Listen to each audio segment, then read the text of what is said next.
Welcome back to the TYSK Report. This is the Transportation Edition. So let's dive into these different articles so you can learn about the things that you should know that are happening in the world of technology. So, for our first article on the docket, we have Uber could launch a service similar to TaskRabbit. And I remember TaskRabbit because I signed up to do it, but something happened, so I never did it. So this is interesting. Now, in the future, when you need someone's help to get a task done, you might find yourself launching the Uber app on your phone. According to Bloomberg, the company is exploring the possibility of offering a new TaskRabbit like service. Developer Steve Moser found code hidden within Uber's iPhone app for an offering that's reportedly coded named Chore. Based on its current iteration, Chore will let you hire taskers and will let you specify in the app what you need help with, how long you think it would take, and what time you want the tasker to arrive. So, of course, you'll be able to input the address of where you want the person to go before you submit your request. Uber will then compute a payment that commensurate with the time required to finish the task, but you will have to pay for a minimum of 1 hour no matter what it is. Like any other unconfirmed feature still in development, though Chore may not even make it to public release. If it does, it'll be a huge new undertaking for Uber, which is known for its ride hailing and restaurant delivery services. Over the past months, Uber rolled out CarShare, which lets users borrow cars from private owners to more locations as part of its efforts to become a zero emission platform by 2040. It also started testing a toll free number, 1833 Use Uber, that you can call to schedule an immediate or future ride. So, with this, I do like this concept because I think this could help Uber expand into different avenues like they're already doing, but something to where you could be a driver for a person to complete a full service task and ride. So this person may want to complete a painting in their home. You can go pick the person up. You can take them to the store to get the supplies. You wait for them outside the store. They come back out. You take them back to their house or apartment, and then you finish that task. And pretty much you not only got paid for the ride, but you also got paid for the service of completing the task. So this is going to be interesting if it rolls out. But I do like what Uber is doing with this potential chore TaskRabbit lookalike that could potentially be implemented into the app. Moving on to the next article on the docket. The Biden administration approves 100 million to fix the nation's broken EV chargers. What? Man, over 6,000 EV chargers, or about 4% of the total number, are temporarily unavailable according to the government's database. EV owners fed up with the often broke, discombobulated charging experience in the US are about to get a lifeline from the federal government. The US Department of Transportation is authorizing 100 million to repair and replace existing but non-operational electric vehicle charging infrastructure. The investment comes from a 7.5 billion pot of money for EV charging that was approved as part of the 2021 bipartisan infrastructure law. The department has already approved around 100 billion for the installation of thousands of new EV chargers along major highways in the US, which would be very beneficial for the adoption or growth of EVs. They definitely would be cool to have them along the highway. And again, it's going to be important for this to get repaired and repaired quickly if they plan to expand this even more. Diving back in, broken EV chargers remain a major barrier to broader EV adoption, and it tends to mar the experience of owning an EV.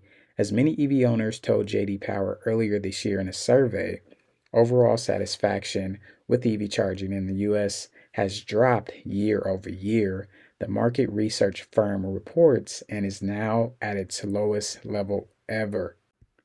According to the Energy Department's database of public EV chargers, around 6,261 of the 151,506 public charging ports reported temporarily unavailable, or 4.1% of the total number. A charger can be identified as temporarily unavailable for several reasons, ranging from the routine maintenance to power issues. So this is not a great look. This is going to be important and it needs to be fixed as soon as possible. I'm not sure if the amount is enough to get that fixed because I don't know how much these chargers cost, but I do hope they get fixed pretty soon. And again, as they continue to create all these different EVs and expand and enhance them, and a little bit later you'll learn more about what they're doing to integrate or what they're integrating inside of electric vehicles. Is going to be important for this infrastructure to be laid out before we start building all these different cars that can't be charged or there's nowhere to charge them. So hopefully this gets fixed very soon. I know they have the money that they put forth to it. Hopefully it's enough so that way these things could get fixed and more EV adoption can be moved forward. Now on to our next article.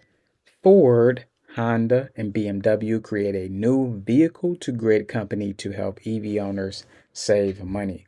The new company, ChargeScape, will create a platform that can be used by both utilities and EV owners to benefit from the expected surge in mobile batteries plugged into the grid. Ford, BMW, and Honda are joining forces to create a new vehicle-to-grid company that aims to help EV owners save money by spending energy back to the electrical grid. The company ChargeScape will create a single cost-effective platform connecting electric utilities, automakers, and interested electric vehicle customers. Through the platform, EV owners earn financial benefits through a variety of managed charging and energy sharing services never before possible with traditional gasoline-powered vehicles. EVs are unique in their ability to send energy back to the grid just as they pull it while charging. Many EVs are built with this so-called bidirectional, charging capability, enabling a two-way flow of energy. In essence, it treats high-capacity lithium-ion batteries not only as tools to power EVs, but also as backup storage cells to charge other electric vehicles, an entire home, or even to send power to the electric grid for possible energy savings. Ford, BMW, Honda want to capitalize on this idea with their new company, ChargeScape. They promise will help simplify the logistics so individual automakers won't have to negotiate a plethora of deals with utility providers. Instead, utilities will be able to access energy from a variety of EVs through a single platform created by ChargeScape. And the same will hold true for people who own EVs. They will get to use the platform to determine when the most grid-friendly time to charge their cars through flexible and managed schedules. ChargeScape also plans to develop products to help EV owners share their vehicles' energy with the grid during times of peak demand through vehicle-to-grid applications. So, here's something very interesting about that, right? With this, let's click back to that real quick. Now it says here, instead, utilities will be able to access energy from a variety of EVs through a single platform created by ChargeScape. And with this, the same can hold true for people who own EVs. They will get to use the platform to determine when's the most grid-friendly time to charge their cars through flexible and managed schedules. So this could potentially be a way for them to get a lot of data about when you're charging your vehicle, where you're charging your vehicle, how long you're charging your vehicle. And with that, they can take that information and find some way to say, hey, the grid is down. You can't charge your vehicle right now. You're going to have to find another way to get to where you're going. So hopefully this doesn't come to that, but this could be a slow way into them getting all the information they need about your wins and wears as we continue to dive more into this world where you are getting less and less privacy. So that's something to think about with EVs. I'm interested in EVs. I would like to own an EV one day, but at the expense of all these different things that takes away the privacy of your whereabouts with your vehicle, I'm not so sure. So that's something to think about with that statement here in this article. Interesting concept that they're building with this ChargeScape company, but we'll see as time goes on. On to our last article on the docket. Amazon Prime Video is coming to Polestar 2 in Volvo cars. Amazon Prime Video is coming to certain vehicles that are equipped with Google built-in, including the all-electric Polestar 2, and eventually the Volvo EX90, the latest example of streaming video services, making its way into cars, trucks, and SUVs. The new in-car app availability, along with several other features in Google's Android for Cars team, was announced Wednesday at the Detroit Auto Show. Amazon Prime Video, which is available via the Google Play Store app within the Polestar 2, and other select models can only be accessed when the vehicle is parked.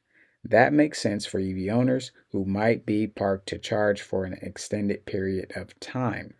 I do like this concept because it kind of can it's taking my mind into what drive-ins used to be, where you used to drive up and then there'd be that big screen outside and everyone would park their cars, have their snacks inside the vehicle, and they would watch movies. But with this concept, what could happen is you're in your car and for some way you can lean back into your seat and inside your windshield this could be futuristic where you'll be able to, instead of on this little screen, watch little movies or shows, you'll be able to show that entire movie or show inside the whole windshield of your screen to where you can just lie back and enjoy a show. So I can kind of see that being a futuristic way of displaying movie shows or entertainment in your vehicle while you're charging it.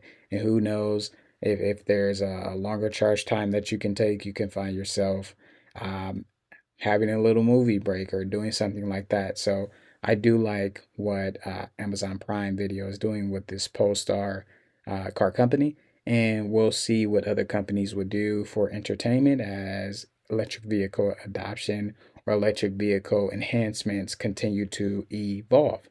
So, with that, this is the transportation edition of the TYSK report.